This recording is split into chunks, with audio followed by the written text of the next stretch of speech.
system, single input, single output. Example nga nito, single input, single output.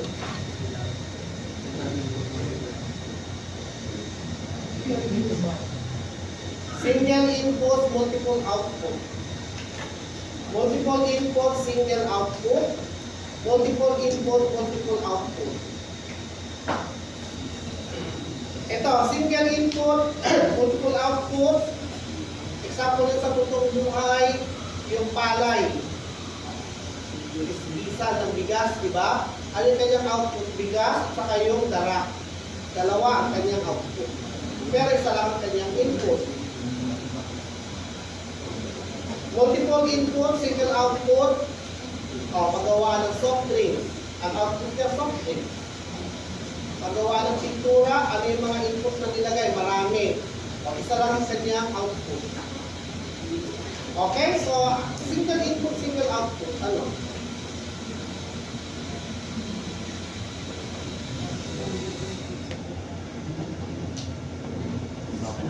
Air conditioning unit.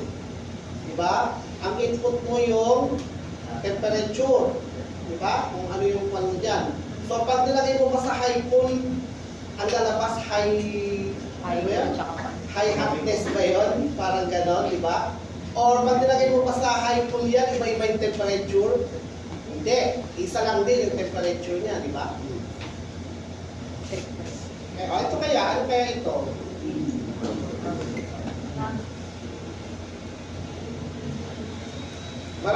Maraming input, tapos marami ring output.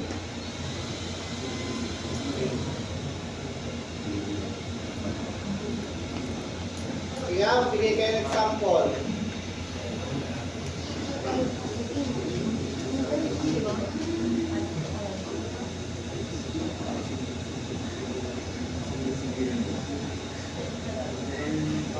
Ingat. Multiple input, multiple output.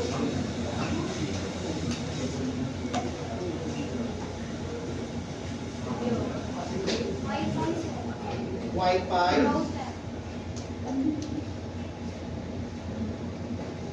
Okay, another one, ito example ko lang. Multiplexer, saan siya? Multiplexer.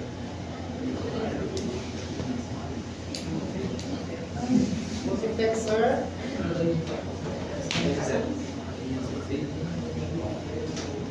Multiplexer.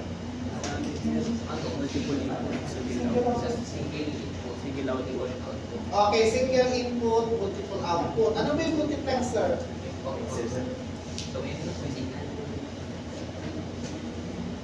yung multiplexer?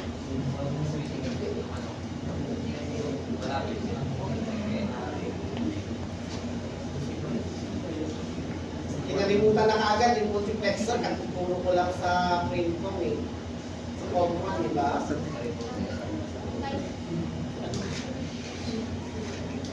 Nakalimutan na. Tapos di multiplexer naman, marami, tapos isa lang. Diba? Okay, yun example ng multiple input, single output. Pero wala pa tayong example nito. Ano na? Air conditioning unit ito. Multiple input, multiple output. Yung ano sir, controller ng elevator. Controller ng elevator. Ang input natin ay ang input natin ay ano? Dadaan pa rin mo sa lahat ng group. Kung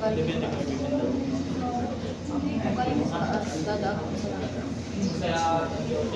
Elevator na.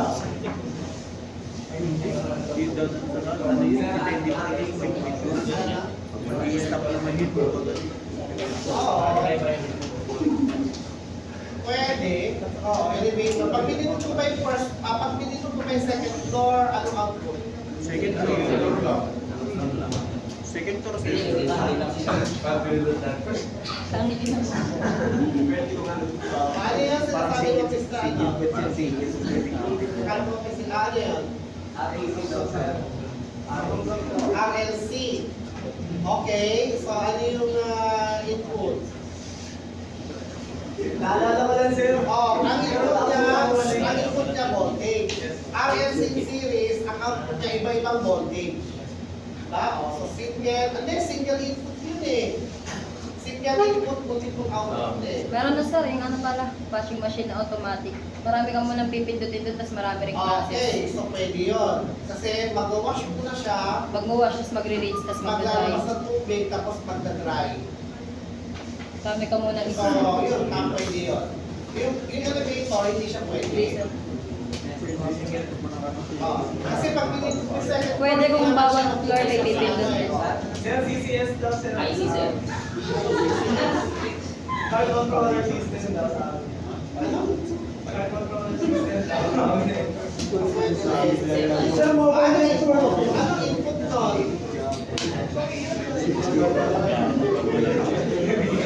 Kaya kasi yun.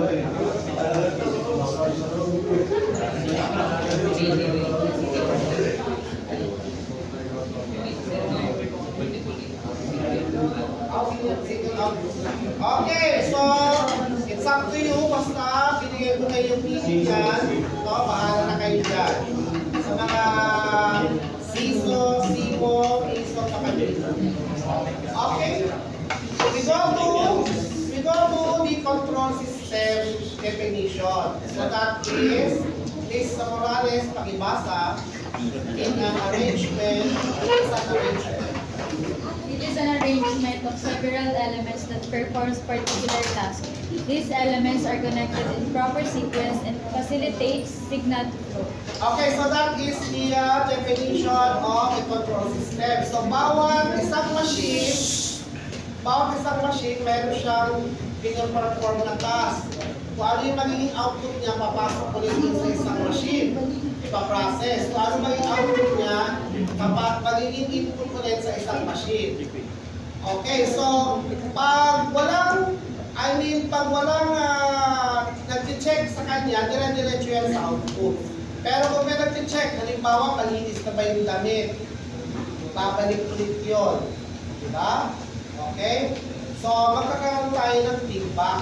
So, lahat ng control system, mayroong feedback. Kasi kung walang feedback, no, hindi magiging efficient yung ating magiging output.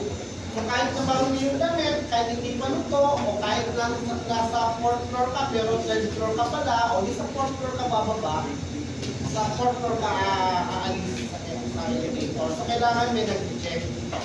Okay? Basic terminologies. System at sa pakibasa yung first three. Basic terminologies. System. An arrangement or combination of several different components that work together to achieve a primary system. Okay. Control. To arrange or regulate a system to achieve a desired outcome. Control variable. Measurable quantity that will be consumed. Okay, so a system as a whole, that is an arrangement or combination of several components. Okay, that work together to achieve primary objective. Example, yung sa soft drinks factory, ano ba ang input natin? Sugar, water. Tubig sir. Okay, chemical. Liquid, di ba? Liquid. Tapos, so, papasok siya sa mixture. And then, ano pa susunod? Carbonate pa yun sir, May kapag nasa output na bottle. yun. So, halimbawa, nakuha na yung tamang carbon content.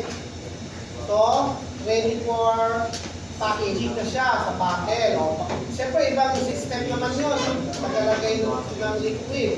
Then after that, Yung cup, yung cup. mag-resin na siya. And then after that, ilalagay na sa tray. So, apat. No? Apat ang kanyang. So, bawat isang system na yon ay connected. Connected sila.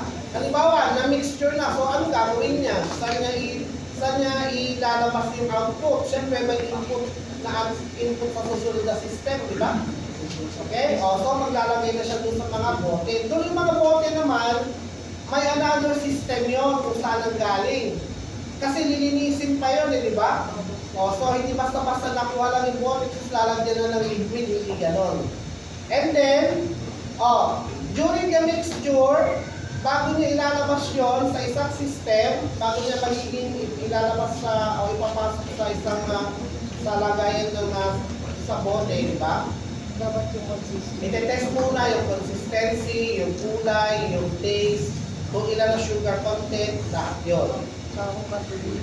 Kapag kulang ang sugar content, babalik yun. I-reprocess yun. Maglalagay na naman sila ng sugar. Kapag kulang ang mga bubbles, yun ang tawag doon. Carbonated water, di ba? Pag nagbabubbles yun, o na maglalagay ulit. Hanggang sa makuha yung consistency bago niya i-output. Sa paggawa naman ng bote, sa paglagay, so kailangan may sensor doon eh. Yung height ng liquid sa bottle. Hindi pwedeng puno, hindi pwedeng kukonte. So pag okay na yan, sa bottle naman, yung bottle cap, yung tansan. So kung minsan may pumapalya, lumalabas yung acid. Diba? So paano ginagawa yun? Kinaklamp yun, tapos ginaganon. So pag ginanon yan at may lumabas na dun sa cap, also reject. Okay? Tapos maglalagay sila sa crate, di ba? So bawat crate, 24 ba yun or something, di ba? So bago ilalabas yung crate na yan, bilang talaga yun ng 24 kasi kung kulang ng isa, may pupuntahan yung crate na ibang lugar. Iikot lang yun, ibig sabihin may kulang ng isa doon, ilalagay lang yung bote doon. Okay? So that is a complete control system. Control to arrange or regulate. Ayan, nire-regulate niya yung kung kulang yung laman ng crate o kulang yung level ng liquid sa loob ng garapon o loob ng bote. Control variable, ang mini-measure ko doon ay yung liquid. Yung height ng liquid, that is a control variable.